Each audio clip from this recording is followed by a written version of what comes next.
Hello बच्चों, कैसे हो आप। आज हम कक्षा 5 हिंदी की वर्कशीट हल करेंगे। सप्ताह 26 उपविषय बिशन की दिलेरी। तो चलिए वर्कशीट हल करते हैं। प्रश्न 1, हाँ या नहीं में उत्तर दीजिए। तो बच्चों, नीचे कुछ वाक्य दिए गए हैं, इन्हें पढ़कर हमें इनके आगे हाँ या नहीं लिखना है। पहला, पहाड़ों के पीछे से चांद झांक रहा था, तो यहाँ लिखेंगे हाँ। दूसरा, बाग में कीटनाशक दवा का छिड़काव हो रहा था, तो लिखेंगे हाँ। तीसरा, बिशन को गोली चलाने की आवाज़ सुनाई नहीं दी, तो लिखेंगे नहीं।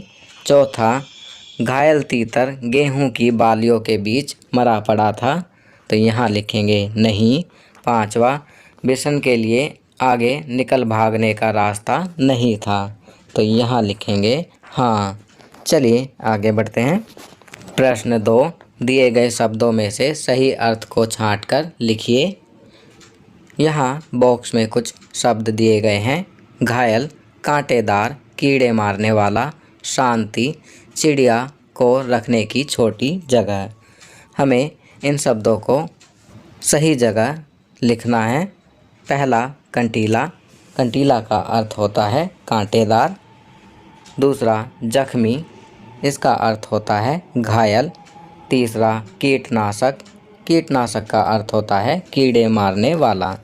चौथा, दड़बे, इसका अर्थ होता है चिड़िया को रखने की छोटी जगह। पांचवा, खामोशी, इसका अर्थ होता है शांति। चलिए आगे बढ़ते हैं। प्रश्न 3, प्रश्नों के उत्तर लिखिए। पहला, बिशन ने घायल तीतर को कहाँ छिपाया था, तो इसका उत्तर लिखेंगे बिशन ने घायल तीतर को एक टोकरी में स्वेटर से ढककर छिपा दिया था। दूसरा, बिशन को गोली चलने का कारण क्या समझ में आया, तो यहाँ लिखेंगे बिशन को गोली चलने का यह कारण समझ आया कि गोलियां शिकारियों ने चलाई हैं। तीसरा, शिकारी तीतर का शिकार क्यों करते हैं, तो इसका उत्तर लिखेंगे शिकारी तीतर का शिकार खाने के लिए करते हैं। चलिए आगे बढ़ते हैं। चौथा, कर्नल साहब ने शिकारियों को क्यों डांटा, तो यहाँ लिखेंगे कर्नल साहब ने शिकारियों को इसलिए डांटा क्योंकि वे खाने के लिए तीतरों का शिकार करते थे। पांचवा, घायल तीतर का इलाज किस प्रकार किया गया, तो इसका उत्तर लिखेंगे कर्नल दत्ता ने तीतर के पैरों का जख्म साफ किया व दवाई लगाकर टेप लगाई। चलिए आगे बढ़ते हैं। प्रश्न 4, पाठ में से शब्द युग्म छांटकर लिखिए। उदाहरण, सुबह सुबह। तो बच्चों, पाठ में आए शब्द युग्म हैं इधर उधर, दो तीन, तड़प तड़प कर, साथ साथ, छिप छिप कर, जोर जोर, कभी कभी, अभी अभी। इनमें से आप कोई भी दो शब्द युग्म छांटकर यहाँ लिख सकते हैं। प्रश्न 5, संयुक्त व्यंजन से दो दो शब्द लिखिए। पहला, आधा क और य क, इससे शब्द लिखेंगे क्यारी, वाक्य। दूसरा, आधा स और त स्त, इससे शब्द लिखेंगे बस्ता, बिस्तर। तीसरा, आधा च और पूरा छ शब्द लिखेंगे अच्छा, गुच्छा। बच्चों, आप इन शब्दों के अलावा भी इन संयुक्त व्यंजनों से अन्य शब्द बना सकते हैं। चलिए आगे बढ़ते हैं। अब यहाँ अध्यापकों के लिए निर्देश दिए गए हैं। छात्रों को प्रतिदिन सुलेख लिखने के लिए प्रेरित करें। कुछ पंक्तियाँ व शब्द उदाहरण के लिए अवश्य दीजिए।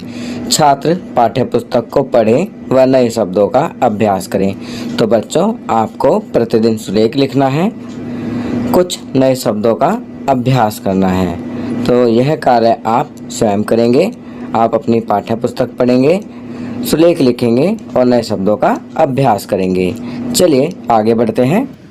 संस्कारशाला, छोटी छोटी पर बड़ी बातें। जिस व्यक्ति ने कभी गलती नहीं की, उसने कभी कुछ नया करने की कोशिश नहीं की। Albert Einstein. तो बच्चों, अल्बर्ट आइंस्टीन ने कहा है, जिस व्यक्ति ने कभी गलती नहीं की उसने कभी कुछ नया करने की कोशिश नहीं की। अर्थात गलती केवल वही करता है जो कुछ नया करने की कोशिश करता है। खाना पीना, वेजिटेबल सैंडविच बनाकर खाना। गतिविधि, मसालों की खुशबू से उनकी पहचान करना सीखना। आपको मसालों को उनकी खुशबू से उनकी पहचान करना सीखना है। खेल, हम में से कौन ऊंचा कूदे। चलिए आगे बढ़ते हैं। हेलो बच्चों, कैसे हो आप। आज हम कक्षा 4 हिंदी की वर्कशीट हल करेंगे। उपविषय थप रोटी थप दाल। तो चलिए वर्कशीट हल करते हैं। प्रश्न 1, नाटक में बच्चों ने अपनी बात को कई बार कविता की तरह कही है, जैसे लाओ रोटी लाओ दाल, लाओ खूब उड़ाए माल, ले लो रोटी ले लो दाल, चक्कर हमें बताओ हाल। अब आप यहाँ देखेंगे लाल शब्द जो किए गए हैं उनमें तुकबंदी है। चलिए अब नीचे बढ़ते हैं। आप भी नीचे लिखी हुई पंक्तियों में तुकबंदी करके नई पंक्ति जोड़ें। तो पहला करते हैं, घंटी बोली टन टन टन। तो इसके नीचे लिखेंगे राजा बेटा सुन सुन सुन। दूसरा, कहाँ चले भाई कहाँ चले। तो इसके नीचे लिखेंगे हम सब मिलकर कहाँ चले। चलिए आगे बढ़ते हैं। तीसरा, रेल चली भाई रेल चली। तो इसके नीचे लिखेंगे बज गई सीटी रेल चली। चौथा, कल की छुट्टी परसों आना। तो इसके नीचे लिखेंगे आकर अपना हाल बताना। पांचवा, रोटी दाल पकाएंगे। इसके नीचे लिखेंगे खूब मज़े से खाएंगे। बच्चों, आप इन तुकबंदी की पंक्तियों के अलावा भी अन्य अपने शब्दों में की गई तुकबंदी की पंक्तियां लिख सकते हैं। चलिए आगे बढ़ते हैं। प्रश्न 2, थप रोटी थप दाल में थप शब्द से लगता है किसी तरह की आवाज़ है। ऐसे ही कुछ आवाज़ वाले शब्द लिखो। आप देख सकते हैं यहाँ पर 4 खाली बॉक्स दिए हुए हैं। हमें इनमें आवाज़ वाले 4 शब्द लिखने हैं। तो बच्चों, आप यहाँ पर कोई भी 4 आवाज़ वाले शब्द लिख सकते हैं। आपकी सुविधा के लिए मैं यहाँ पर लिख रहा हूँ खर, घर, फुर, टन। चलिए प्रश्न 3 करते हैं। निम्नलिखित प्रश्नों के उत्तर दीजिए। पहला, बाजार से साग सब्जी लाने का काम किसे सौंपा गया। तो इसका उत्तर लिखेंगे चुन्नू और टिंकू को बाजार से साग सब्जी लाने का काम सौंपा गया। दूसरा, बच्चों ने खाने पीने की चीज़ें छींके में क्यों रखी। तो इसका उत्तर लिखेंगे बच्चों ने खाने पीने की चीज़ें छींके में इसलिए रखी ताकि कोई उन्हें चुरा ना सके। चलिए आगे बढ़ते हैं। तीसरा, चुन्नू ने दाल को पहले खट्टा फिर मीठा क्यों बताया। तो इसका उत्तर लिखेंगे चुन्नू ने मुन्नी आदि लड़कियों को चिढ़ाने के लिए दाल को खट्टा बताया, परंतु जब मुन्नी गुस्से से उसकी ओर देखने लगी तब डरकर उसने उसे मीठा बताया। चौथा, बिल्ली कौन बना और उसने क्या किया। तो यहाँ लिखेंगे नीना बिल्ली बनी और बिल्ली ने दूध मलाई और रोटी खा ली। पांचवा, आलसियों को सबक सिखाऊं म्याऊं म्याऊं म्याऊं। इन पंक्तियों से हमें क्या शिक्षा मिलती है। तो यहाँ हम लिखेंगे इन पंक्तियों से हमें यह शिक्षा मिलती है कि हमें कभी भी आलस नहीं करना चाहिए और हमेशा सतर्क एवं चौकन्ना रहना चाहिए। चलिए आगे बढ़ते हैं। प्रश्न 4, इस नाटक में बच्चों ने भोजन बनाने का खेल खेला। आप भी इसी तरह का खेल खेलने का अभिनय अपने भाई बहनों के साथ करिए और उसका वीडियो बनाकर शेयर करें, जैसे अध्यापक और बच्चे, चोर और सिपाही आदि। तो बच्चों, यह कार्य आप स्वयं करेंगे। आप नीचे दिए गए खेलों में से कोई भी खेल अभिनय करके खेलेंगे और उसका वीडियो बनाकर अपने अध्यापक अध्यापिकाओं को भेजेंगे। चलिए आगे बढ़ते हैं। अब यहाँ अध्यापकों के लिए निर्देश दिए गए हैं। छात्रों को प्रतिदिन सुलेख लिखने के लिए प्रेरित करें। कुछ पंक्तियाँ व शब्द उदाहरण के लिए अवश्य दीजिए। छात्र पाठ्यपुस्तक को पढ़ें व नए शब्दों का अभ्यास करें। तो बच्चों, आपको प्रतिदिन सुलेख लिखना है, कुछ नए शब्दों का अभ्यास करना है। तो यह कार्य आप स्वयं करेंगे। आप अपनी पाठ्य पुस्तक पढ़ेंगे सुलेख लिखेंगे और नए शब्दों का अभ्यास करेंगे। चलिए आगे बढ़ते हैं। संस्कारशाला छोटी छोटी पर बड़ी बातें। जिस व्यक्ति ने कभी गलती नहीं की उसने कभी कुछ नया करने की कोशिश नहीं की। Albert Einstein. तो बच्चों, अल्बर्ट आइंस्टीन ने कहा है, जिस व्यक्ति ने कभी गलती नहीं की उसने कभी कुछ नया करने की कोशिश नहीं की। अर्थात गलती केवल वही करता है जो कुछ नया करने की कोशिश करता है। खाना पीना, वेजिटेबल सैंडविच बनाकर खाना। गतिविधि, मसालों की खुशबू से उनकी पहचान करना सीखना। आपको मसालों को उनकी खुशबू से उनकी पहचान करना सीखना है। खेल, हम में से कौन ऊंचा कूदे। चलिए आगे बढ़ते हैं।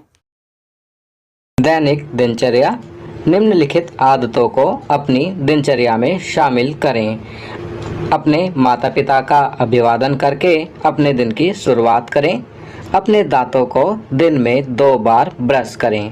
प्रतिदिन स्नान करें। खूब पानी पिएं और संतुलित आहार लें। अपने चेहरे को छूने से बचें और अपने हाथों को बार बार धोएं। अपना गृह कार्य समय पर पूरा करें। तो बच्चों, यहाँ पर कुछ अच्छी आदतें बताई गई हैं जिन्हें आपको अपनी दैनिक दिनचर्या में अवश्य शामिल करना चाहिए। चलिए आगे बढ़ते हैं।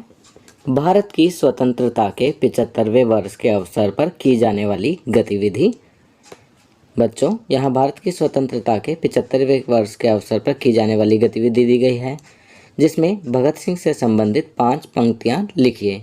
यहाँ पर आपको भगत सिंह जी के बारे में 5 पंक्तियाँ लिखनी है। तो यहाँ हम लिखेंगे, पहला, भगत सिंह जी भारत के महान क्रांतिकारी थे।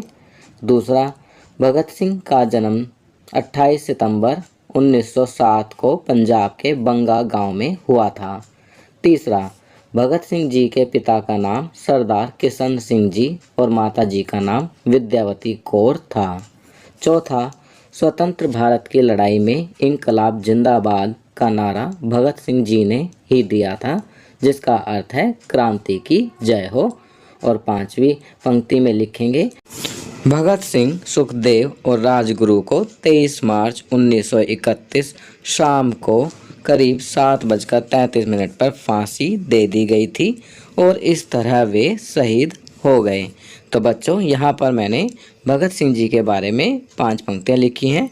आप भी इसी प्रकार भगत सिंह जी के बारे में 5 पंक्तियाँ लिखेंगे। तो बच्चों, ये वर्कशीट यहाँ कंप्लीट होती है। अगर ये वीडियो आपको अच्छी लगी तो इसे लाइक एंड शेयर ज़रूर करें। अन्य विषयों पर बने हमारे लेटेस्ट वीडियोस को देखने के लिए चैनल को सब्सक्राइब करना ना भूलें और देखते रहिए हमारा channel knowledge kingdom. Thank you.